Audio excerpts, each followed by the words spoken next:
Hello all, welcome back to പാപ്പ്. അപ്പോൾ വീണ്ടും റിസർച്ച് മെത്തഡോളജിയുടെ ഭാഗമായിട്ടാണ് വന്നിട്ടുള്ളത്. നേരത്തെ എല്ലാവരും മുന്നത്തെ ക്ലാസ്സിലെല്ലാവരും കേട്ടെന്ന് വിചാരിക്കുന്നു. അതുപോലെ തന്നെ പ്രധാനപ്പെട്ട എന്താണ് റിസർച്ച് എന്നും എന്താണ് സയൻസ് എന്നും എന്താണ് റിസർച്ചിൻ്റെ ആവശ്യകത എന്താണെന്നുള്ളതോ മെത്തഡോളജി എന്താണെന്നുള്ളതോ മെത്തേഡ്സ് എന്താണെന്നുള്ളതൊക്കെ നമ്മൾ ഡിസ്കസ് ചെയ്ത് കഴിഞ്ഞു. ഒക്കെ അടുത്തത് നമ്മൾ പ്രധാനമായിട്ട് പഠിക്കാൻ പോകുന്നത് എപ്പോഴും നല്ല പോലെ ക്വസ്റ്റ്യൻസ് വരുന്നത്, അതായത് ഈ 2 മാർക്കിനായാലും അതുപോലെ തന്നെ ഫുള്ള് 5 മാർക്കിനായാലും അല്ലെങ്കിൽ 10 മാർക്കിനായാലും വരുന്ന ഒരു ഏരിയ എന്നാണ് ക്വസ്റ്റ്യൻസ് എന്താ പറയുക നമ്മൾ ഡിസ്കസ് ചെയ്യാൻ പോകുന്നത്. ഒറ്റ ടോപ്പിക്കുള്ളൂ, ശ്രദ്ധിച്ച് കേൾക്കുക, ശ്രദ്ധിച്ച് മനസ്സിലാക്കുക. ഓക്കെ, എന്താണെന്നത് അക്കോർഡിംഗ് ടു അവർ റിസർച്ച്, നമ്മൾ റിസർച്ച് പ്രകാരം എന്തൊക്കെ സ്റ്റെപ്പ് നമ്മൾ ഫോളോ ചെയ്യണം എന്നുള്ളത്. നമ്മളെപ്പോഴും ഇരുന്നാണ് നമ്മളൊരു റിസർച്ച് ചെയ്ത് ഉണ്ടാക്കുന്ന സമയത്ത് എൻ്റെ research according to my research, according to my research എൻ്റെ കൺക്ലൂഷൻ ഇതാണ്, ഇതിൻ്റെ ഇൻഫറൻസ് ഇതാണെന്നൊക്കെ പറയാറുണ്ട്. ഓക്കെ, ഒരു റിസർച്ചിന് ഇൻഫറൻസിലേക്ക് എത്തുന്നതിന് മുന്നേ, ഒരു റിസർച്ചിന് കൺക്ലൂഷനിൽ എത്തുന്നതിന് മുന്നേ എന്തെല്ലാം സ്റ്റെപ്പിലേക്ക് നമ്മൾ എത്തണം, അല്ലെങ്കിൽ ഒരു ടോപ്പിക്ക് സെലക്ട് ചെയ്യാൻ മുന്നേ എന്തെല്ലാം കാര്യങ്ങൾ നമ്മൾ ശ്രദ്ധിക്കണം എന്നൊക്കെയാണ് ഈ പറയുന്നത്. ഒന്നാമത് according to our research. Okay, ഒന്നാമത് സ്റ്റെപ്സ് ഇൻ സയൻറ്റിഫിക് റിസർച്ച്. നമ്മൾ നോക്കുകയാണെന്നുണ്ടെങ്കിൽ നമ്മൾ ഡിഫറെൻ്റ് ആയിട്ടുള്ള എന്താ പറയുക ടെക്സ്റ്റുകൾ നോക്കുകയാണെങ്കിൽ, മെറ്റീരിയൽ നോക്കുകയാണെങ്കിൽ അതിനകത്തൊക്കെ ഒരുപാട് പല രീതിയിൽ സ്റ്റെപ്പുകൾ ഉണ്ടായിരിക്കും. ഇതിന് ഏറ്റവും കൺവീനിയൻ്റ് ആയിട്ടുള്ള, നമുക്ക് ഏറ്റവും ഈസി ആയിട്ടുള്ള പൊതുവേ റെഫറൻസുകളൊക്കെ വരാറുള്ള പ്രധാനപ്പെട്ട സ്റ്റെപ്പുകളെ കുറിച്ചാണ് പറയുന്നത്. നമുക്ക് ഒന്നാമത് പറഞ്ഞാൽ ഫോർമുലേറ്റിംഗ് റിസർച്ച് പ്രോബ്ലം, രണ്ടാമത് എക്സ്റ്റെൻസീവ് ലിറ്ററേച്ചർ റിവ്യൂ, മൂന്നാമത് developing the hypothesis, and fourth one preparing the research design and determining the sample design, the collecting the data, execution of the project, analysis of data, hypothesis testing, generalization and interpretation, then the final one, the preparation of the report or presentation of the result. Okay, നമുക്ക് ഒന്നാമത്തെ നോക്കാം, formulating the research problem. Okay, formulating the research problem എല്ലാവരും ചോദിക്കുമ്പോൾ പറയുന്ന കാര്യമാണ്, topic ഒന്നും കിട്ടിയിട്ടില്ല, എങ്ങനെ ഒരു ടോപ്പിക് ഉണ്ടാക്കണമെന്നുണ്ടെങ്കിൽ എന്ത് ചെയ്യണം ആദ്യം. ഓക്കെ, ഒരു റിസർച്ച് പ്രോബ്ലം, നമുക്ക് ഓരോരുത്തർക്കും ഓരോ റിസർച്ച് ക്വസ്റ്റ്യൻസ് ആയിരിക്കും. ഓരോ വ്യക്തികൾക്കും അതുപോലെ തന്നെ ഓരോ മനുഷ്യർക്കും അല്ലെങ്കിൽ ഓരോ റിസർച്ച് ചെയ്യുന്ന റിസർച്ചർക്കും അവരുടേതായിട്ടുള്ള ചില പ്രോബ്ലങ്ങൾ ഉണ്ടായിരിക്കും റിസർച്ചുമായി ബന്ധപ്പെട്ട. അല്ലെങ്കിൽ എനിക്ക് ഒരു പ്രോബ്ലം എന്താ പറയുക, റിസർച്ച് ചെയ്യാൻ ഒരു ടോപ്പിക്കാണ്. ചിലരൊക്കെ ടോപ്പിക്ക് കഴിഞ്ഞ വർഷം ചെയ്തതിൻ്റെ നേരെ പേര് മാറ്റി കൊടുക്കാറുണ്ട്. പക്ഷെ അങ്ങനെയല്ല, ഒരു റിസർച്ച് പ്രോബ്ലം എങ്ങനെയാണ് സെലക്ട് ചെയ്യേണ്ടത് എന്നുള്ളത്. Formally research problem, there are 2 types of research problem. ഒന്ന് those which relate to state, nature and those which relate to relationship between the variables. ഒന്നെന്ന് പറഞ്ഞത് ആ നിലനിൽക്കുന്ന സ്റ്റേറ്റ്സ് അല്ലെങ്കിൽ നാച്ചുറൽ അല്ലെങ്കിൽ മൊത്തത്തിൽ ആ ഒരു എന്താ പറയുക ആ ടോപ്പിക്കിൻ്റെ, അത് ഏത് ജോഗ്രഫിക്കൽ ലൊക്കേഷൻ ആണ്, ഏത് ഭാഗത്തു നിന്നാണ്, ഏത് പോപ്പുലേഷനുമായി ബന്ധപ്പെട്ടതാണ്, എവിടെയാണ് നടത്തേണ്ടത് എന്നുള്ളതും അതൊന്നും. അതുപോലെ തന്നെ the relation between the variables. നമ്മൾ റിസർച്ചുകളെല്ലാം തന്നെ ക്വാളിറ്റേറ്റീവ് ആയിക്കോട്ടെ ക്വാണ്ടിറ്റേറ്റീവ് ആയിക്കോട്ടെ, ഏത് റിസർച്ച് ആണെന്നുണ്ടെങ്കിൽ നമ്മൾ വേരിയബിൾസിലാണ് നമ്മൾ മുഴുവൻ കളി നടക്കുന്നത്. അപ്പോൾ ഒന്ന് പറയുന്നത് which relates to states and nature and those which relate to relation between the variables. ഈ 2 കാര്യങ്ങളാണ് ഒരു റിസർച്ച് ചെക്ക് ചെയ്യുന്ന സമയത്ത്, ഒരു പ്രോബ്ലം ഉണ്ടാക്കുന്ന സമയത്ത് നോക്കേണ്ടത്. പിന്നെ essentially 2 steps are involve in the formulating the research problem. ഒരു റിസർച്ച് പ്രോബ്ലം ഉണ്ടാക്കുന്നതിൽ 2 സ്റ്റെപ്സ് 2 സ്റ്റെപ്സ് ഇൻവോൾവ് ഉണ്ട്. അതായത് അണ്ടർസ്റ്റാൻഡിങ് ദ പ്രോബ്ലം ത്രൂലി, അതായത് ആ പ്രോബ്ലത്തെ കൃത്യമായിട്ട് മനസ്സിലാക്കുക എന്നുള്ളത്. And rephrasing the same into meaningful terms from the analytical point of view. അതായത് നമ്മൾ ഉണ്ടാക്കിയ പ്രോബ്ലം, നമ്മൾ മനസ്സിലാക്കിയിട്ടുള്ള പ്രോബ്ലം എന്തെന്ന് വെച്ചാൽ, അല്ലെങ്കിൽ ഏത് പ്രോബ്ലം ചെയ്യണമെന്ന് വെച്ചാൽ അതിനെ കൃത്യമായി അനലിറ്റിക്കലി അല്ലെങ്കിൽ മീനിങ് ഫുള്ളി മനസ്സിലാക്കുന്ന ഒരു പോയിന്റ് ഓഫ് വ്യൂ നമുക്ക് ഓരോരുത്തർക്കും അത് ഉണ്ടായിരിക്കണം. അത് റിസർച്ച് ചെയ്യുന്ന ഓരോരുത്തർക്കും അതിനെക്കുറിച്ച് കൃത്യമായിട്ടുള്ള പോയിന്റ് ഓഫ് വ്യൂ കൂടി ഉണ്ടായിരിക്കണം എന്നാണ് പറയുന്നത്. അതാണ് ഒന്നാമത് മനസ്സിലാക്കി വെക്കുക, ഒരു research formulating the research problem. മനസ്സിലാക്കിയ ഫോർമുലേറ്റിംഗ് ദ റിസർച്ച് പ്രോബ്ലം, അതായത് ഒരു റിസർച്ച് പ്രോബ്ലം ഫോർമുലേറ്റ് ചെയ്യുക, അതാണ് ഒന്നാമത്തെ സാധനം. ഓക്കെ, രണ്ടാമത്തത് extensive literature survey. Okay, review of literature ഉണ്ടാക്കുന്ന പരിപാടിയാണ്. റിവ്യൂ ഓഫ് ലിറ്ററേച്ചർ നമ്മൾ പലപ്പോഴും ചെയ്യുന്നതെന്ന് വെച്ചാൽ നമുക്കറിയാം ലിറ്ററേച്ചർ എന്താ നമുക്കറിയാം. ഓക്കെ, ലിറ്ററേച്ചർ റിവ്യൂ നമ്മൾ ഇതേ ടോപ്പിക്കുമായി ബന്ധപ്പെട്ട, നമ്മൾ ഇതേ വേരിയബിളുമായി ബന്ധപ്പെട്ട മുൻ വർഷങ്ങളിലൊക്കെ അല്ലെങ്കിൽ മുൻകാലങ്ങളിലൊക്കെ ചെയ്തു പോയിട്ടുള്ള സ്റ്റഡീസ് എന്താണുള്ളത്, നമ്മൾ സ്റ്റഡി കോട്ട് ചെയ്യുന്ന അബ്സ്ട്രാക്റ്റിൽ പ്രധാനപ്പെട്ട കണ്ടന്റുകളൊക്കെ കോപ്പി ചെയ്ത് മനസ്സിലാക്കി ശരിക്കും വായിച്ചിട്ട് ഓരോന്നും ഡിഫറെൻറ്റ് സൈറ്റുകളിലൊക്കെ കയറി വായിച്ച് നോക്കിയിട്ട് ഒരു എക്സ്റ്റെൻസീവ് ലിറ്ററേച്ചർ റിവ്യൂ ചെയ്യാനുള്ളത്. പലപ്പോഴും നമ്മളുടെ ഒരു ഇതായി ഇങ്ങനെ വരുന്നത് മറ്റുള്ളവർ ചെയ്ത് അതേ സാധനം തന്നെ ജസ്റ്റ് കോപ്പി ചെയ്തിട്ട് ഇവിടെ തലയോടൽ മാറുന്ന രീതിയായിരിക്കും പൊതുവെ ഉണ്ടാറുള്ളത്. പക്ഷെ അങ്ങനെയല്ല, ലിറ്ററേച്ചർ റിവ്യൂ നമ്മൾ വളരെ ഡീറ്റെയിൽ ആയിട്ട് ഏറ്റവും റീസെൻ്റ് ആയിട്ടുള്ള സ്റ്റഡികൾ നോക്കിയിട്ട് ചിലതൊക്കെ ഒരുപാട് ആ സ്റ്റഡികളെ നടന്നിട്ടുണ്ടായിരിക്കില്ല. അപ്പോൾ അതൊക്കെ നോക്കി ഡിഫറെൻ്റ് ആയിട്ടുള്ള ഓൺലൈനോ മറ്റ് സോഴ്സുകളിലൊക്കെ എടുത്ത് അർക്കൈവ്സിനൊക്കെ എടുത്തതിന് ശേഷം നമ്മൾ പഠിക്കുന്നതാണ്, അല്ലെങ്കിൽ എഴുതുന്നതാണ് ഈ extensive literature survey, literature review എന്ന് പറഞ്ഞത്, റിവ്യൂ ഓഫ് ലിറ്ററേച്ചർ എന്നൊക്കെ പറയും. ഓക്കെ, അപ്പോൾ എന്താണ് ഒരു തവണ അത് once the problem is formulate. രണ്ടാമത്തെ പറയുന്നത് extensive literature survey or literature review എന്ന് പറയാറുണ്ടോ. ലിറ്ററേച്ചർ റിവ്യൂ എന്ന് പറയാറുണ്ട്. Once the problem is formulated the brief summary of the should write down. അതായത് നമ്മളൊരു പ്രോബ്ലം ഫോർമുലേറ്റ് ചെയ്തതിനെ കുറിച്ചുള്ള ബ്രീഫ് സമ്മറി എഴുതുന്നാണ് പറയുന്നത്. For this purpose, the abstracting and indexing journals and published or unpublished bibliographies are the first place to go to.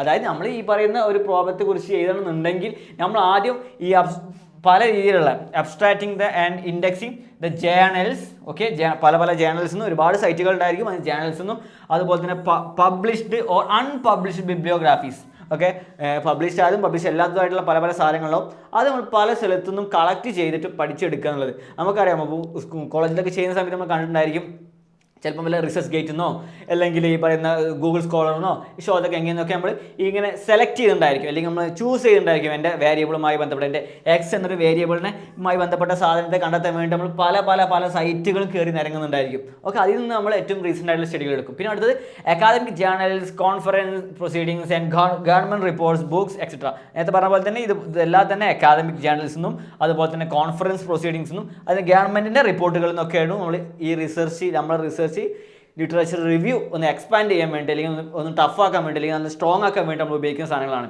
Must be tap depending on the nature of the problem. Okay, ഏതെങ്കിലും ഒരു research എന്താ പറയുക literature അല്ല എടുക്കുന്നത്, നമ്മുടെ പ്രോബ്ലത്തെ കുറച്ചുകൂടി എന്താ പറയുക ടാപ്പ് ചെയ്യാൻ, അല്ലെങ്കിൽ ഈ പറഞ്ഞ ഡിപ്പെൻഡ് ചെയ്യുന്നതുമായുള്ള സാധനങ്ങളായിരിക്കണം വേണ്ടതെന്ന് കൂടി പറയുന്നുണ്ട്. ഓക്കെ, ഒന്നാമത് പറഞ്ഞു ഒരു റിസർച്ച് പ്രോബ്ലം ഫോർമുലേറ്റ് ചെയ്ത് കഴിഞ്ഞു, രണ്ടാമത് എക്സ്റ്റെൻസീവ് ലിറ്ററേച്ചർ റിവ്യൂ കഴിഞ്ഞു. ഇനിയൊക്കെ നോക്കാം മൂന്നാമത് എന്താണെന്നുള്ളത്. Okay, developing the hypothesis. എല്ലായ്പ്പോഴും ആൾക്കാർ എടങ്ങേറാവുന്ന ഭാഗം, ബുദ്ധിമുട്ടാവുന്ന ഭാഗമാണ് ഒരു ഹൈപ്പോസിസ് സെറ്റ് ചെയ്യുക എന്നുള്ളത്. നിങ്ങൾക്കറിയാമല്ലോ, ഹൈപ്പോസിസ് എത്ര ഹൈപ്പോസിസ് സെറ്റ് ചെയ്ത് കഴിഞ്ഞാൽ എങ്ങോട്ട് പോകും?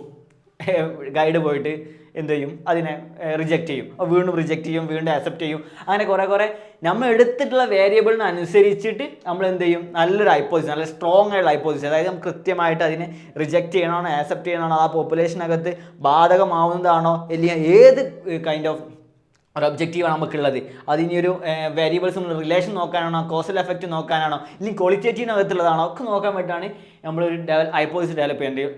നമുക്കറിയാം ഹൈപ്പോസിസ് ഡെവലപ്പ് ചെയ്യുന്ന സമയത്ത് എന്തൊക്കെ ഉണ്ടായിരിക്കും? ഒരു നല്ല ഹൈപ്പോസിസ് ഉണ്ടായിരിക്കും, ആൾട്ടർനേറ്റീവ് ഹൈപ്പോസിസ് ഉണ്ടായിരിക്കും, അങ്ങനെ പല സാധനങ്ങളുണ്ടായിരിക്കും. ഒക്കെ നമുക്ക് അതൊക്കെ ഡീറ്റെയിൽ ആയിട്ട് അടുത്ത ക്ലാസ്സിലേക്ക് ഹൈപ്പോസിസ് എന്താണെന്നോ ഹൈപ്പോസിസിൻ്റെ നാച്ചർ എന്താണെന്നുള്ള പർപ്പസ് എന്നൊക്കെ പിന്നെ ഡീറ്റെയിൽ ആയി പഠിക്കാം. ഓക്കെ, ഏത് സമയത്ത് നമുക്കറിയാം ഒരു ഹൈപ്പോസിസ് സെറ്റ് ചെയ്യാൻ നമുക്ക് നിങ്ങൾ ചെയ്തിട്ടുണ്ടെങ്കിൽ, നിങ്ങൾ റിസർച്ച് ചെയ്തിട്ടുണ്ടെങ്കിൽ നിങ്ങൾക്ക് അറിയാൻ പറ്റും ഒരു ഹൈപ്പോസിസ് സെറ്റ് ചെയ്യുക എന്നുള്ളത് നമുക്ക് എപ്പോഴും ഒരു ബാലകാല എന്താ പറയുക മല ആറുണ്ട്. ഓക്കെ, നമുക്ക് അങ്ങനെ അവസ്ഥ വരാതിരിക്കാൻ നമ്മൾ ഡീറ്റെയിൽ ആയിട്ടുള്ള നമ്മളെ ടോപ്പിക്കിനെ കുറിച്ച് നമുക്ക് ഡീറ്റെയിൽ ആയിട്ടുള്ള നല്ല പോലെ നോളജ് ഉണ്ടായിരിക്കണം എന്നുള്ളതാണ്.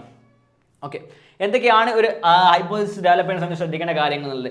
The working hypothesis tentative assumption made in order to draw out the test in logically empirical concept. Theory develop ചെയ്യുന്ന സമയത്ത് നമ്മൾ ശ്രദ്ധിക്കേണ്ട കാര്യങ്ങൾ പോലെ തിയറി സത്യം ഒരു ടെസ്റ്റബിൾ തിയറി തന്നെയാണ് ഹൈപ്പോസിസ് എന്ന് പറഞ്ഞു കഴിഞ്ഞാൽ. Okay, the working hypothesis arise result of the prior thinking about the subject, examination of the available data and material including related studies. അതായത് നമുക്കിപ്പോൾ അവൈലബിൾ ആയ ഡാറ്റ, അതുപോലെ തന്നെ നമ്മൾ റിസർച്ച് പ്രോബ്ലം, അതുപോലെ തന്നെ ലിറ്ററേച്ചർ റിവ്യൂ, ഇതൊക്കെ വായിച്ചതിന് ശേഷം നമുക്ക് മനസ്സിലാവാൻ ഇന്ന രീതിയിലാണ് സ്റ്റഡി നടത്തേണ്ടത്, ഇന്ന ആളിലാണ് സ്റ്റഡി നടത്തുന്നത്, ഇന്ന വേരിയബിൾ ഇന്ന രീതിയിൽ ചോദിച്ചാണ് നടത്തേണ്ടത്, ഇന്ന റിലേഷനാണ് നോക്കുന്നത്. ഇത്തരം കാര്യങ്ങളൊക്കെ പറയുന്നതാണ് ഡെവലപ്പിംഗ് ഹൈപ്പോത്തസിസ് എന്ന് പറയുന്നത്. ഓക്കെ, അത് നമ്മുടെ ഈ ഹൈപ്പോത്തസിസ് സെറ്റ് ചെയ്യുന്ന സമയത്തും ശ്രദ്ധിക്കേണ്ട കാര്യം നമുക്ക് ഗൈഡുമാരൊക്കെ ഉണ്ടായിരിക്കും. ഗൈഡുമാരുടെ ഒക്കെ ഡിസ്കഷന് ശേഷമായിരിക്കണം. ഓക്കെ, അല്ലെങ്കിൽ നമ്മൾ എക്സ്പേർട്ടുകളുടെ ഡിസ്കഷന് ശേഷമായിരിക്കണം. ചിലപ്പോൾ നമ്മൾ കണ്ടെത്തുന്ന അത്ര ഈ പറയുന്ന ഒരു റിസർച്ചിന് ആവശ്യമുള്ള രീതിയിലുള്ള ഹൈപ്പോത്തസിസ് ആയിരിക്കണം എന്ന് നിർബന്ധമൊന്നുമില്ല. പക്ഷേ നമ്മൾ ആരോട് ചോദിക്കണം? ഈ പറയുന്ന ഡീറ്റെയിൽ ആയിട്ടുള്ള എക്സ്പേർട്സിൻ്റെ അടുത്തോ അല്ലെങ്കിൽ നമ്മൾ പറയുന്ന ഗൈഡുമാരടുത്തോ ചോദിക്കണം. ഓക്കെ, അടുത്തത് നാലാമത്തത് preparing the research design. Okay, ഒരു നല്ല റിസർച്ച് ഡിസൈൻ ശരിക്കും നമ്മൾ എന്ത് ചെയ്യണം? ഡെവലപ്പ് ചെയ്യണം, അല്ലെങ്കിൽ പ്രിപ്പയർ ചെയ്യണം. ഓക്കെ, ഏത് രീതിയിലാണ് എൻ്റെ ഡാറ്റ കളക്ഷൻ നടക്കേണ്ടത്, എങ്ങനെയാണ് ഡാറ്റ നടക്കേണ്ടത് എന്നുള്ളതൊക്കെയാണ് ഇതിനകത്ത് പറയുന്നത്. നമുക്ക് research design structured plan framework of how the research study will be conducted ഈ serves the entire research process. ഈ എൻറ്റയർ റിസർച്ച് പ്രോസസ്, അതായത് ഡാറ്റ കളക്ഷൻ, ഇൻ്റർപ്രിട്ടേഷൻ, കൺക്ലൂഷൻ, ഇതുമായി ബന്ധപ്പെട്ട് എങ്ങനെയാണ് ഡാറ്റ കളക്ട് ചെയ്യേണ്ടത്, അത് എങ്ങനെ ഇൻ്റർപ്രിറ്റ് ചെയ്യേണ്ടത്, ഏത് സ്റ്റാറ്റിസ്റ്റിക്കൽ ടൂളാണ് ഉപയോഗിക്കേണ്ടത്, അത് ഏതൊക്കെ രീതിയിലാണ് ഈ പറഞ്ഞ നമ്മൾ ഇപ്പോൾ പ്രപ്പോർഷനൊക്കെ കിട്ടും, മെയിലും ഫീമെയിലും, അല്ലെങ്കിൽ വേറെ പല രീതിയിലുള്ള പ്രപ്പോർഷൻ വെക്കും. ചിലപ്പോൾ സ്കൂൾ ഗോയിങ് സ്റ്റുഡൻസ് അല്ലെങ്കിൽ ടീച്ചേഴ്സ്, ഇങ്ങനെ പല രീതിയിലുള്ള നമ്മൾ പ്രപ്പോർഷൻസും വെക്കും. ആ എന്താ പറയുക, ആ ഒരു പ്രപ്പോർഷൻ രീതിയിലായിരിക്കും നമ്മൾ ഡിസൈൻ ചെയ്യുക. ഇപ്പോൾ വേറെ സെവറൽ റിസർച്ച് ഡിസൈൻ നമ്മൾ ഒന്നുകിൽ എക്സ്പെരിമെൻ്റൽ ആയിരിക്കാം, നോൺ എക്സ്പെരിമെൻ്റൽ ആയിരിക്കാം. ഹൈപ്പോത്തസിസ് ടെസ്റ്റിംഗ് നമുക്ക് എക്സ്പെരിമെൻ്റലായിട്ടും നോൺ എക്സ്പെരിമെൻ്റൽ ഒക്കെ നടത്താം. അതിനെക്കുറിച്ച് നമ്മൾ ഡീറ്റെയിൽ ആയിട്ടും പറയും. നമുക്ക് ജസ്റ്റ് മനസ്സിലാക്കിയേക്കാം. Okay, experimental design can be either informal design for ഇൻഫോർമലോ ഫോർമലോ ഏത് രീതിയിലുള്ള റിസർച്ച് ടെക്നിക്ക് വേണമെങ്കിലും നിങ്ങൾക്ക് പ്രൊജക്റ്റിൽ ഉപയോഗിക്കാം എന്നാണ് പറയുന്നത്. അപ്പോൾ നാലാമത്തെ എപ്പോഴും മനസ്സിലാക്കുക, റിസർച്ച് ഡിസൈൻ നല്ലൊരു റിസർച്ച് ഡിസൈൻ, അതായത് നമ്മളെ ഡാറ്റയ്ക്ക് അല്ലെങ്കിൽ നമ്മളെ പോപ്പുലേഷന് നമ്മളെ സ്റ്റഡിക്ക് അനുയോജ്യമായിട്ടുള്ള റിസർച്ച് ഡിസൈൻ പ്രിപ്പയർ ചെയ്യുക എന്നുള്ളതാണ് നാലാമത്തേത് വരുന്നത്. ഓക്കെ, അടുത്തത് determine the sample design. Research എന്ന് പറയുന്ന സമയത്ത് ഈ സാമ്പിൾ ഡിസൈൻ അല്ലെങ്കിൽ സാമ്പിളിങ് അല്ലെങ്കിൽ ഈ ഡാറ്റ കളക്ഷൻ, ഇതൊക്കെ ആയിരിക്കും നമ്മുടെ മനസ്സിൽ ഫസ്റ്റ് വരിക. റിസർച്ച് പഠിച്ചോനെ ഇനിയിപ്പോൾ ഈ രാവിലെ ആകുമ്പോൾ ഇറങ്ങണമല്ലോ, ഇതൊന്ന് ഫില്ല് ചെയ്ത് തരുമോ, ഫോണിലൊക്കെ വരാറുണ്ട്. I M studying 3rd year student, I mean ഇന്ന ക്ലാസ്സിലാണ്, അപ്പോൾ നിങ്ങളെല്ലാം ഫില്ല് ചെയ്ത് വരണം, നമുക്ക് ഒരു 10 മിനിറ്റ് മാറ്റി വെക്കാൻ പറ്റുന്നത് ചോദിച്ചാണ് എല്ലാവരും ചോദിക്കാറുണ്ട്.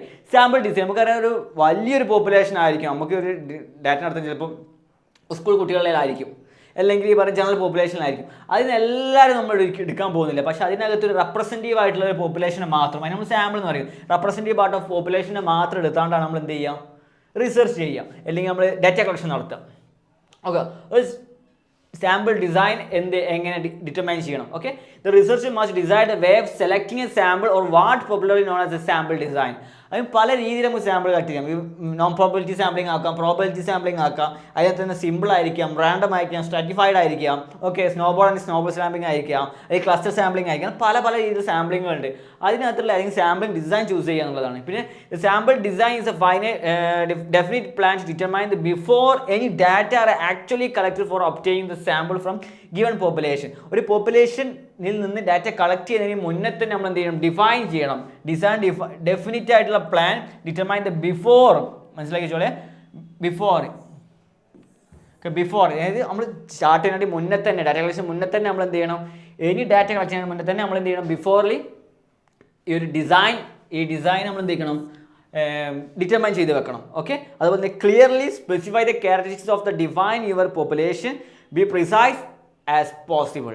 ഓക്കെ, അതായത് കൃത്യമായി ഡിഫൈൻ ചെയ്യുമ്പോൾ, അതുപോലെ നമ്മുടെ പോപ്പുലേഷനകത്ത് കൃത്യമായി കിട്ടുന്നതായിരിക്കണം. അത് സ്പെസിഫൈ ചെയ്യാൻ പറ്റും, ഇന്ന പോപ്പുലേഷനകത്തുള്ള ഇന്ന ഏജ് റേഞ്ചിലുള്ള ഇത്ര ആൾക്കാരാണ്, ഇത്ര ശതമാനം മെയിൽസിനെയാണ്, ഇത്ര ശതമാനം ഫീമെയിൽസിനാണ്, ഇത്ര ശതമാനം അതേഴ്സിനെയാണ് എന്നൊക്കെ രീതിയിൽ നമ്മൾ അത് ഡിഫൈൻ ചെയ്ത് വെക്കണം. ഓക്കെ, അത് നമുക്ക് പ്രിസൈസ് ആയിരിക്കണം, അതുപോലെ പോസിബിൾ ആയിരിക്കണം. ഇപ്പം നിങ്ങൾ വിചാരിക്കുകയാണ് ഞാനൊരു 500 പേരെ ഡാറ്റ കളക്ട് ചെയ്യാൻ പോവാം. ഓക്കെ, നിങ്ങളിപ്പോൾ റിസർച്ച് പ്രോബ്ലം 500 പേരൊക്കെ ഡാറ്റ കളക്ട് ചെയ്താൽ നിങ്ങൾ എന്താ ചെയ്യുക, ചിലപ്പോൾ കുറേ സമയം നീണ്ടു നിൽക്കും. അപ്പോൾ പ്രിസൈസ് ആയിട്ടുള്ള റെപ്രസെൻറ്റ് ചെയ്യുക, പോപ്പുലേഷൻ റെപ്രസെൻറ്റ് ചെയ്യുന്ന ഒരു കറക്റ്റ് നമ്പറിനെ ചൂസ് ചെയ്യുക എന്നുള്ളതാണ് ഡിറ്റർമൈൻ സാമ്പിൾ ഡിസൈൻ നമ്മൾ ഉദ്ദേശിക്കുന്നത്.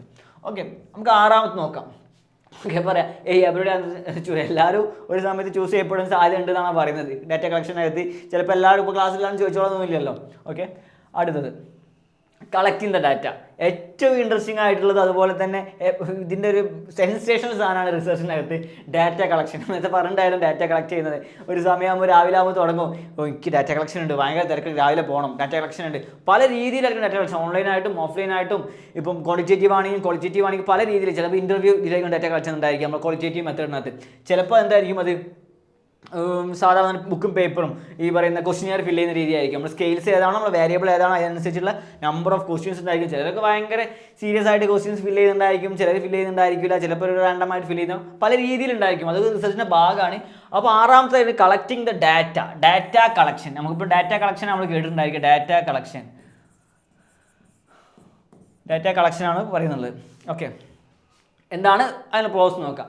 Data collection is defined as the procedure of collecting, measuring, analyzing accurate insight for a research using standard validated techniques. ഒരു സ്റ്റാൻഡേർഡ് ആയിട്ടുള്ള ഒരു വാലിഡായ ടെക്നിക്ക് ഉപയോഗിച്ച്, അതായത് സ്റ്റാൻഡേർഡ് സ്കെയിൽ ഉപയോഗിച്ച്, സ്റ്റാൻഡർഡൈസ്ഡ് സ്കെയിലുകൾ ഉപയോഗിച്ചുകൊണ്ട് നമ്മൾ കൃത്യമായിട്ട് ഡാറ്റ കളക്ട് ചെയ്യുക, മെഷർ ചെയ്യുക, അനലൈസ് ചെയ്യുക. ഓക്കെ, അതിൽ നമുക്ക് അക്യുറേറ്റ് ആയിട്ട് ഇൻസൈറ്റ് കിട്ടത്തക്ക രീതിയിൽ ആ കാര്യങ്ങൾ ഡാറ്റ കളക്ട് ചെയ്യുക എന്നുള്ളതാണ് ഡാറ്റ കളക്ഷൻ ഉദ്ദേശിക്കുന്നത്. Research can evaluate their hypothesis on the basis of collected data. Okay, നമ്മൾ ഹൈപ്പോസിസ് ഒക്കെ സെറ്റ് ആക്കുന്നത് എങ്ങനെയെന്ന് വെച്ചാൽ ഈ കളക്ട് ചെയ്ത ഡാറ്റയുടെ അടിസ്ഥാനത്തിലാണ്, on the basis of collected data. Okay, the approach of data collection is a different for different field study depending on the required information. നമുക്ക് എന്ത് ഇൻഫർമേഷനാണ് വേണ്ടത്, എന്ത് ഡാറ്റയാണ് വേണ്ടത് എന്നതിൻ്റെ അടിസ്ഥാനത്തിൽ ഈ പറയുന്ന ഡാറ്റ കളക്ഷൻ ഡിഫറെൻ്റ് ആയിരിക്കും. മറ്റ് ഡിഫറെൻറ്റ് ഫീൽഡിനകത്ത് ഡിഫറെൻറ്റ് ഡാറ്റ ആയിരിക്കും, ഡിഫറെൻറ്റ് മെത്തേഡ് ആയിരിക്കും നമ്മൾ ഡാറ്റ കളക്ഷൻ നടത്തുന്നത്. ചിലപ്പോൾ നേരത്തെ പറഞ്ഞ മാതിരി ഇങ്ങനെ ഡാറ്റ കളക്ട് ചെയ്യുന്നുണ്ടായിരിക്കും, പല രീതിയിലുള്ള ഫീൽഡ് സ്റ്റഡി നടത്തുന്നുണ്ടായിരിക്കും, പുസ്തകത്തിനുള്ള സെക്കൻഡറി ഡാറ്റ ഉപയോഗിച്ച് നടത്തുന്നുണ്ടായിരിക്കും, ഒബ്സർവ് ചെയ്ത് നടത്തുന്നുണ്ടായിരിക്കും, ക്വാളിറ്റേറ്റീവായിട്ടും എക്സ്പെരിമെൻ്റ് അനാലിസിസ് പല രീതിയിൽ നടത്തുന്നുണ്ടായിരിക്കും. ഓക്കെ, അടുത്ത് നോക്കാം. Execution of the project. ഇതൊക്കെ കിട്ടി, ഡാറ്റ കിട്ടി, ഇനിയാണ് നമ്മൾ ഇതിലേക്ക് പോകുന്നത്, എക്സിക്യൂഷൻ നടത്താൻ പോകുന്നത്. നമ്മൾ മനുഷ്യന്മാരിൽ നടത്തുന്നതുകൊണ്ട് തന്നെ എന്താണ്, മനുഷ്യന്മാരിലുള്ള ഈ പറയുന്ന പല രീതിയിലുള്ള ആറ്റിറ്റ്യൂഡ് സ്കെയിലുകളായിരിക്കും പലപ്പോഴും ഉപയോഗിച്ചിട്ടുണ്ടായിരിക്കുക. ഓക്കെ, അവരുടെ തോട്ട് പ്രോസസ്സുമായി ബന്ധപ്പെട്ട സ്കെയിലുകൾ ഉപയോഗിച്ചിട്ടുണ്ടായിരിക്കുക. അവർക്ക് അവരുടെ താല്പര്യങ്ങളെ കുറിച്ച്, അതേപോലെ ആറ്റിറ്റ്യൂഡിനെ കുറിച്ചുള്ളതായിരിക്കും സ്കെയിൽ മിക്കവാറും ഉണ്ടായിരിക്കും. ലൈക്കേഡ് സ്കെയിലുകളോ 5 പോയിന്റ് 8 പോയിന്റ് സ്കെയിലുകളൊക്കെ ഉപയോഗിച്ചാണ് ചെയ്യുന്നുണ്ടായിരിക്കും. Okay, execution project. Execution of the project is a very important step in the research process. Okay, നമുക്കറിയാലോ, the execution project is proceed the correct lines, the data collected would be adequate and dependable. Okay, ഒരു project execute ചെയ്യുന്ന സമയത്ത് ശ്രദ്ധിക്കേണ്ടത് നമ്മൾ collect ചെയ്ത data adequate ആണോ എന്നുള്ളത്, അതുപോലെ തന്നെ ഡിപ്പെൻഡബിൾ ആണോ, നമ്മൾ വേരിയബിളുമായി ഡിപ്പെൻഡബിൾ ആണോ എന്നുള്ളത്. എന്ന് വെച്ചാൽ നിങ്ങളിപ്പോൾ സ്കൂളിലത്തെ കുട്ടികളെ വെച്ചാണ് സ്റ്റഡി നടത്തുന്നത്.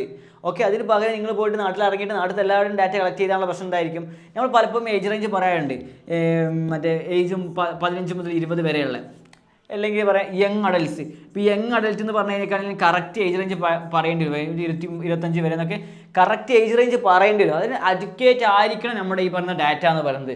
The researcher should see that the project is executed in a systematic manner and in a time. Okay, systematic ആണ്, കറക്റ്റ് നടത്തുന്നുണ്ട്, പക്ഷേ സമയത്തിനനുസരിച്ചൊന്നല്ല ചെയ്യുന്നത്, തോന്നിയ മാതിരിയാണ്, ഒരുപാട് കാലം നീണ്ടിരിക്കുന്ന റിസർച്ചൊക്കെയാണ്. അതുകൊണ്ട് കാര്യമില്ല. കറക്റ്റ് നമ്മൾ വിചാരിച്ച സിസ്റ്റമാറ്റിക് മാനറിലും കറക്റ്റായിട്ട് ഈ പറയുന്ന റിസർച്ച് പ്രോബ്ലം ഫോർമുലേറ്റ് ചെയ്തു, അതിന് ഡിസൈൻ സെലക്ട് ചെയ്തു, അതുപോലെ ഡാറ്റ കളക്ട്, ആ കറക്റ്റ് ഒരു ഓർഡറിലാണ് നടത്തണം എന്നാണ് ഈ പറയുന്ന ഒരു പ്രോജക്റ്റ് എക്സിക്യൂട്ട് ചെയ്യുന്ന സമയത്ത് ശ്രദ്ധിക്കേണ്ട കാര്യം. ഓക്കെ, അടുത്തത് അനാലിസിസ് ഓഫ് ഡാറ്റ. ഡാറ്റ കിട്ടി, നിങ്ങൾക്ക് നമ്പേഴ്സ്, ഈ കിട്ടുന്ന സാധനങ്ങൾ നമ്പേഴ്സ് ആയിരിക്കും. ഇതെങ്ങനെ അനലൈസ് ചെയ്യാന്നുള്ളത്, അനലൈസ് ചെയ്യാനുള്ള പല പല പല മെത്തേഡുകൾ ഉണ്ടായിരിക്കും. ചിലപ്പോൾ നമുക്കറിയാം അനലൈസ് ചെയ്യുന്നത് ചിലപ്പോൾ സ്റ്റാറ്റിസ്റ്റിക്കൽ ടൂൾ ഉപയോഗിക്കും, ചിലപ്പോൾ കോറിലേഷൻ ആയിരിക്കും നമുക്ക് ഉണ്ടായിരിക്കും, റിഗ്രഷൻ ആയിരിക്കും. ഓക്കെ, അതുപോലെ തന്നെ മോഡറേഷൻ സാധനങ്ങളായിരിക്കും. അങ്ങനെ പല രീതിയിലുള്ള ക്വാളിറ്റേറ്റീവ് ആണെങ്കിൽ വേറെ രീതിയിൽ തന്നെ ആയിരിക്കും. അങ്ങനെ പല രീതിയിലുള്ള മീഡിയേഷൻ ആണോ മോഡറേഷൻ ഒക്കെ നമ്മൾ ഗൈഡുമായിട്ട് ഡിസ്കസ് ചെയ്ത് തീരുമാനിക്കും. ഓക്കെ, ഈ ഡാറ്റ കൃത്യമായിട്ട് അനലൈസ് ചെയ്യണം. ഓക്കെ, പല രീതിയിൽ നമുക്ക് അനലൈസ് ചെയ്യാൻ പറ്റും. ചിലപ്പം പല ടൂളുകളൊക്കെ ഉപയോഗിച്ചുകൊണ്ടായിരിക്കും, SPS-ഓ RO അതുപോലുള്ള ഡിഫറെൻ്റ് ആയിട്ടുള്ള ടൂളുകളൊക്കെ ഉപയോഗിച്ചുകൊണ്ടായിരിക്കും നമ്മൾ എന്ത് ചെയ്യുക, ഡാറ്റ അനലൈസ് ചെയ്യുക. The analysis of data require number of closely related operations such as establishment of categories, the application of these categories raw data through coding, tabulation and drawing the statistical inferences. അതായത് നമുക്കൊരു inference ഉണ്ടാക്കുകയാണ്, ഈ പറഞ്ഞ മൊത്തം ഡാറ്റയും ഒറ്റ graphical റെപ്രസെൻറ്റേഷനിൽ കാണിക്കണം എന്നുണ്ടെങ്കിൽ, ഒറ്റ ഗ്രാഫിക്കൽ റെപ്രസെൻറ്റേഷൻ കാണിക്കുന്നുണ്ടെങ്കിൽ നമുക്ക് കൃത്യമായിട്ട് അതിനൊരു നമ്പറിങ് ചെയ്യാൻ പറ്റണം. അല്ലെങ്കിൽ റോ ഡാറ്റ നമുക്ക് കോഡിങ്ങിലൂടെ, ടാബുലേഷനിലൂടെ ഓക്കെ നമുക്കൊരു സ്റ്റാറ്റിസ്റ്റിക്കൽ ഇൻഫറൻസിലേക്ക് എത്താൻ പറ്റണം എന്നാണ് പറയുന്നത്. അതാണ് ശരിക്കും അനാലിസിസ് ഓഫ് ഡാറ്റ കൊണ്ടുള്ള ആ സ്റ്റെപ്പ് നടക്കുന്നത്. ഇത് unveil the data should necessarily condensed into few manageable groups and tables for the further analysis. നമുക്കറിയാം ഇത് നമ്മൾ വീണ്ടും പല ഗ്രൂപ്പുകളാക്കിക്കും, വീണ്ടും ആവശ്യമുണ്ടെങ്കിൽ. ഇപ്പോൾ മെയിൽസിനകത്തുള്ള ഡാറ്റ, ഫീമെയിൽസിനകത്തുള്ള ഡാറ്റ, അല്ലെങ്കിൽ ഇത്ര ഏജ് റേഞ്ച്, ഏജ് റേഞ്ച് 15 മുതൽ 20 വരെയുള്ള ആൾക്കാരുടെ ഏജ് റേഞ്ച്. ഓക്കെ, അങ്ങനെ പല പല മിക്സ്ഡ് ആയിട്ടുള്ള ഡാറ്റ, ഇങ്ങനെ പല പല ഗ്രൂപ്പ് ആക്കിയിട്ട് നമ്മൾ ഇതിനെ ക്ലാസിഫൈ ചെയ്ത് വെക്കണം ഫർദർ ആയിട്ടുള്ള ഇൻഫർമേഷന് വേണ്ടിയിട്ട്.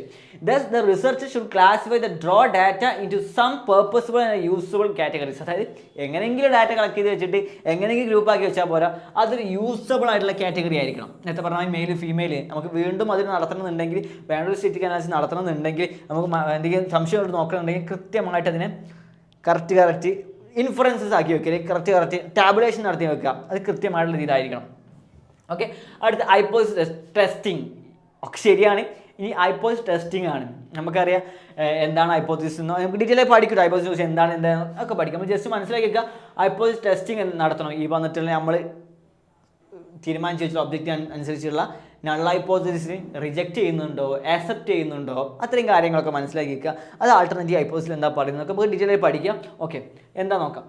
After analysing data and stated about the researcher is in A position test hypothesis. Hypothesis നമ്മൾ സെറ്റ് ചെയ്തിട്ടുണ്ടെങ്കിൽ നമ്മൾ ഹൈപ്പോത്തസിസ് ടെസ്റ്റ് ചെയ്യാൻ പോകണം. നമ്മൾ എത്ര ലെവൽ ഓഫ് സിഗ്നിഫിക്കൻസ് അനുസരിച്ച്, എത്ര ലെവലാണ് അത്ര ആൽഫ ഒക്കെ നോക്കിയിട്ട് അതിനനുസരിച്ച് നമ്മൾ ടെസ്റ്റ് ചെയ്യാൻ പോകുന്നുണ്ട്.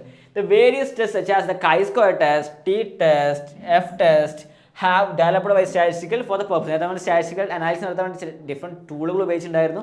ആ ടൂളുകൾ ഉപയോഗിച്ചിട്ട് നമുക്ക് ആവശ്യമുള്ള രീതിയിലുള്ള വാല്യൂ കിട്ടിയിട്ട്, അതായത് കൃത്യമായി നമുക്ക് വാല്യൂ കിട്ടും, അല്ലെങ്കിൽ സിഗ്നിഫിക്കൻസ് എത്രയെന്ന് കിട്ടും, ഈ സിഗ്നിഫിക്കൻസ് അതിൽ റിജക്റ്റ് ആണോ ആക്സെപ്റ്റ് ആണോ ഒക്കെ മനസ്സിലാക്കുന്ന സ്റ്റേജ് ആണിത്. The hypothesis may be tested through the use of one or more such tests depending upon the natural and project research enquiry. ചിലപ്പോൾ നമ്മൾ ചെയ്യുന്ന സമയം ചിലപ്പോൾ ഒരേ സമയം ചിലപ്പോൾ ടി ടെസ്റ്റ് നടത്തേണ്ടി വരും. ടി ടെസ്റ്റോ കൈ സ്ക്വയറോ അനോവൊക്കെ ഒരുമിച്ച് നടത്തേണ്ടി വരും. ഒരുമിച്ച് വരുന്ന പല പല സാധനങ്ങളായിട്ട് പല രീതിയിൽ നടത്തേണ്ടി വരും. നമ്മളെ ആവശ്യത്തിനനുസരിച്ച് ആ ടെസ്റ്റിൻ്റെ നാച്ചുറൽ നമ്മൾ ഒബ്ജക്റ്റീവിനനുസരിച്ച് ഈ സാധനങ്ങളൊക്കെ മാറി മറിയുന്നതാണ്. ഓക്കെ, ചിലപ്പോൾ അതിൻ്റെ റിഗ്രഷൻ മാത്രമല്ല കോറിലേഷൻ നടത്തേണ്ടി വരും, മോഡറേഷൻ നടത്തേണ്ടി വരും, മീഡിയേഷൻ നടത്തേണ്ടി വരും. അങ്ങനെ പല രീതിയിലുള്ള റിസർച്ച് സാധനങ്ങളും ഉപയോഗിക്കേണ്ടി വരും. നമ്മൾ പർപ്പസിനനുസരിച്ച് അനാവശ്യമായി ഒന്നും ചെയ്ത് വെക്കരുത്. ഓക്കെ, നമ്മൾ എന്തായാലും ഡിസ്ക്രിപ്റ്റീവ് ആയിട്ടുള്ള സാധനങ്ങൾ മനസ്സിലാക്കി മീനും മീഡിയം മോഡൊക്കെ മനസ്സിലാക്കി വെക്കും. പിന്നെ അതിനകത്തുള്ള അനോ വേണമെങ്കിൽ അനോ നടത്താം, ടി ടെസ്റ്റ് നടത്താം, കൈ സ്ക്വയർ ടെസ്റ്റ് നടത്താം. അത് തന്നെ എന്ത് സിംഗിൾ ഡിസൈൻ ആയിട്ടും അല്ലെങ്കിൽ 2 ഗ്രൂപ്പ് ഡിസൈൻ ആയിട്ടും പല രീതിയിൽ നടത്തേണ്ടി വരും. നമ്മുടെ ആവശ്യത്തിനനുസരിച്ചായിരിക്കും. The hypothesis testing will result either according to the hypothesis or rejecting it.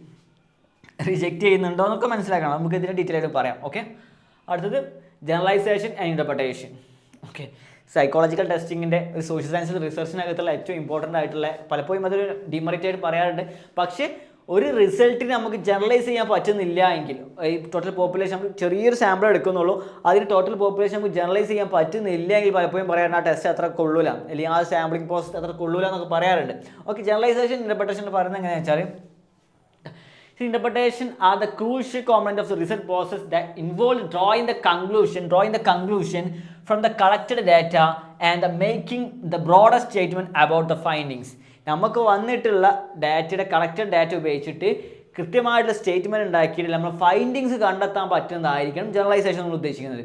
As a matter of fact the real value of the research lies in the ability to arrive a certain generalisation. നേരത്തെ പറഞ്ഞിട്ടുണ്ടായിരുന്നു, നമ്മൾ ഇത്രയും കഷ്ടപ്പെട്ട് ചെയ്തതിൻ്റെ ഈ fact കാണുന്നുണ്ടെങ്കിൽ real value എന്തെന്ന് വെച്ചാൽ is lies in the ability to arrive a certain generalization.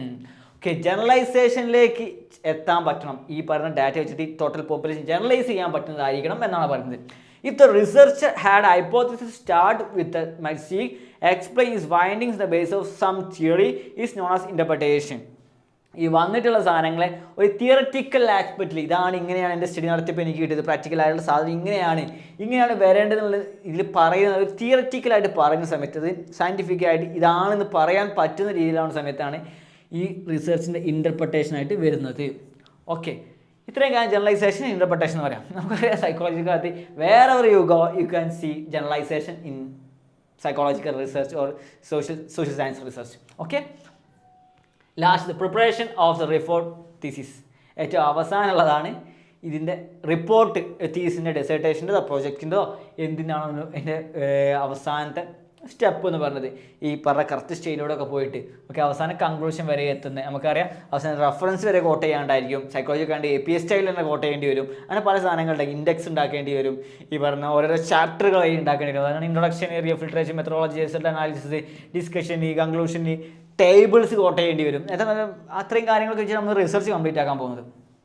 Okay, preparation report is the finally the researcher has to prepare the report on what has been done by him.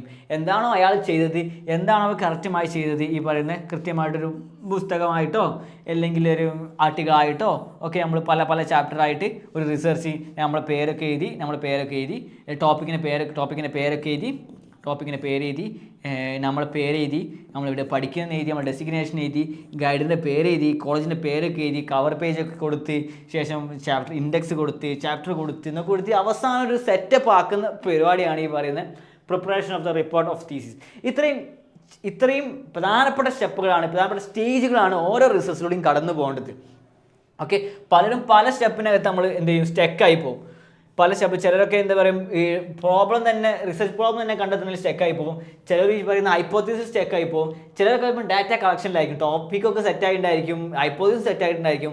പക്ഷേ എന്താണ് ഈ പറഞ്ഞ ടോപ്പിക്കിൽ പെട്ടു എന്താ പറയുക ഡാറ്റ കളക്ഷൻ, അതുപോലെ തന്നെ സ്റ്റാറ്റിസ്റ്റിക്കൽ അനാലിസിൽ. അപ്പോൾ ഒന്നുകൂടി ജസ്റ്റ് നോക്കി നോക്കി ഏതൊക്കെയാണ് പ്രധാനപ്പെട്ട സ്റ്റേജുകൾ എന്നത്. Formulate in the research problem നമ്മൾ എന്ത് ചെയ്യുന്നു, ഫോർമുലേറ്റ് ചെയ്യുന്നു. രണ്ടാമത് literature survey or literature review. പിന്നെ ഒന്നുള്ളത് developing the hypothesis, preparing the research design, അതുപോലെ determine the sample design, collecting the data, execution of project, analysis of data, statistical analysis നടത്തുക. അതുപോലെ തന്നെ hypothesis testing, reject or accept എന്നൊക്കെ പറയുന്നത്.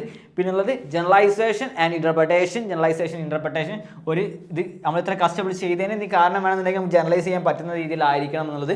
അതുപോലെ preparation of the report, presentation of the thesis, result, അവസാനം നമുക്കൊരു പുസ്തകമാക്കി എടുക്കുന്നത്. ഇത്രയും കാര്യങ്ങളാണ്, ഇത്രയും സ്റ്റേജുകളാണ് പൊതുവേ ഒരു കോമൺ റിസർച്ചിനകത്ത് നടക്കാറുള്ളത്. അപ്പോൾ നിങ്ങൾ ശ്രദ്ധിക്കേണ്ട കാര്യം എന്താ വെച്ചാൽ കൃത്യമായിട്ട് ഇതിന് ഫോളോ ചെയ്യുക. എക്സാമിനകത്ത് ചോദിക്കാൻ പോകുന്നത് കൃത്യമായിട്ട് പ്രധാനപ്പെട്ട സ്റ്റെപ്പുകൾ എന്താ തന്നെ ആയിരിക്കും, ഡീറ്റെയിൽ ആയിട്ട് എക്സ്പ്ലെയിൻ ചെയ്യാനായിരിക്കും, ഡീറ്റെയിൽ ആയിട്ടുള്ള കാര്യങ്ങൾ പറയാനായിരിക്കും.